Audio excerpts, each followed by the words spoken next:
Witam serdecznie. Dzisiaj 28 dzień października 2025, Ruda Śląska. Pokarm na czas słuszny, żyjemy w czasie Sodomy i Gomory, jest oddzielenie aniołów od demonów, pszenicy od plew i tak dalej. No ale to my mamy wybrać, bo wolna wola jest, nie? I teraz każdy chce dobrze, nie?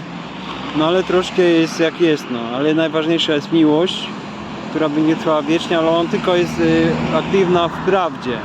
A prawdą jest Jana 14,6, tylko Chrystus, który nie ma podwania śmierci, który nie uśmiercił nikogo przez 2000 lat, bo on zwyciężył śmierć, nakarmiał zdrowia i wskrzeszał Łazarza.